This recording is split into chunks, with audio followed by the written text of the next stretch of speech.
Hurmatli obunachilar, Sharsharadan 4 sotilli ikkita kottejimiz bor. Bu kottej mana bu davlat tomonidan qurilgan emas, отдельный yerga o'zi yangidan qurilgan kottejimiz. Hali hech kim yashamagan.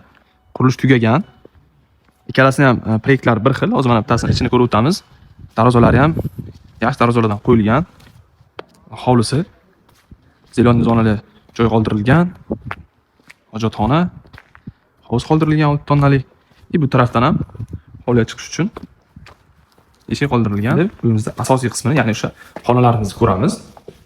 Kirishimiz bilan sinamiz, koridorimiz topli-pol bo'lgan ekan. Isitish tizimlari, elektr tizimlari, eshiklarimiz ham yaxshi eshiklar qo'yilgan ekan.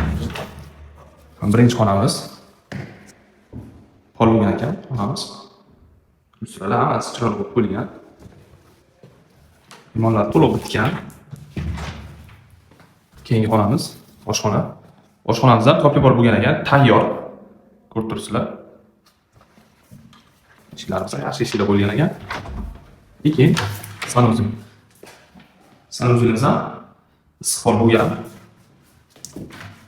Endi ikkinchi etajni ko'ramiz.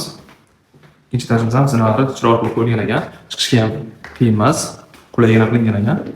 Zinadan chiqishimiz bilan ikki tarafga xonalarimiz bor. Birinchi xonamiz детский spalni qilib qo'ysangiz bo'ladi, bemalol. Remontlar полный bo'lgan. Har bitta xonamizga отопление tizimlari qo'yilgan. Ikkinchi xonamiz mehmonxona. Natijali qilingan, ustiga yaxshilar qo'yilgan. Aboylar ham led bilan qo'yilgan. Rotativskiy spalni. Kottejimiz 4 sutiga joylashgan, 4 ta xonadan iborat. Narxi kelayotgan bo'lsa, start fee $92,000 so'ralyapti. Realni olinganlar realni qilib beramiz. Undan tashqari, uy joy, mashina narsalarni ham hisoblab olamiz. Bemalol pastdagi nomerlarga murojaat qilaveringlar.